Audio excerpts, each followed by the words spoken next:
Welcome back to the Console Time Machine, where we go back, and today we are talking about the Midnight Club series. It was an absolute classic. If you thought that street racing games peaked with Need for Speed, then you've probably missed one of the fastest, most chaotic racing games ever made. Midnight Club was Rockstar's answer to arcade street racing, and honestly, it did things that most racing games still don't do today. Midnight Club 2 came out in 2003. The game threw realism out the window and focused on speed. We're talking insane, uncontrollable velocity, weaving through traffic at ridiculous speeds across cities based on Los Angeles, Paris and Tokyo. There were no traditional tracks, no barriers, no rules. You needed to learn the streets, you needed to learn shortcuts, take different routes on the fly. It made every race feel unpredictable and intense, and the AI was absolutely brutal. The game didn't hold your hand. Then came the one that most people remember.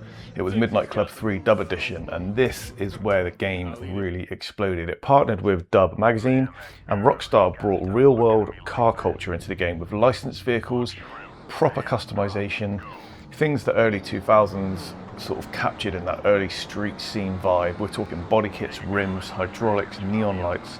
It was one of the first console racing games where you could truly build your car your way. And then came the Dub Edition remix, an upgraded version with more cars, a new map, and bikes added in. This wasn't just an update, this was the definitive version. Released in 2008 on the Xbox 360 and PS3, there was also Midnight Club Los Angeles, which was the most ambitious game in the series. It featured an open world, recreated in detail, dynamic day-night cycles and weather. The handling had been refined, the visuals were a huge step up, and the car list expanded massively. It kept that signature Midnight Club speed, but added a little bit more realism and structure. And for many fans, this was the absolute peak. So what made Midnight Club stand out? It was purely speed. Most racing games make you feel fast. Midnight Club made you feel slightly out of control and on the edge of your seat. It was open world racing before it was standard. It was deep customization before it became just expected. And it was a proper underground street racing atmosphere. It felt raw and illegal and absolutely chaotic. So what happened? Well, after the Los Angeles series disappeared, Rockstar Games focused on things like GTA, and Midnight Club just got left behind. And to this day, fans are still yearning for a comeback. Anyway, this is just the start. There's some footage here of me starting off Midnight Club 2 and a couple of missions in Midnight Club 3. And what I'm going to be doing is I'm going to be playing these games back for pure nostalgia. We're going to be looking into the games. We're going to be doing complete playthroughs, some live on stream, some pre-recorded. So make sure you hit that sub, make sure you hit that like, comment, let me know what your favorite bits of these games were when you look back. And I'm going to be going through them all now that I've got access to them again. It's going to be absolutely crazy, guys. So please join me and make sure you get involved with the streams. I'll be talking about what these games meant to me when I was playing them the first time and what impressed me most.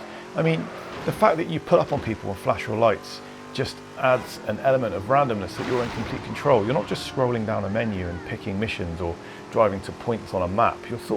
You're in control, and you're in control of the pace and the order you do stuff in. The fact that Midnight Club 3 had the licensed vehicles is absolutely crazy. So if you ever had one of the cars in the game, you can bet your life that you're buying that car in this game, and you're doing it the way that either you've done it or the way that you wanted to do it. The oncoming traffic, the pedestrians jumping out of the way, the atmosphere of the city, the fact you had to learn the city.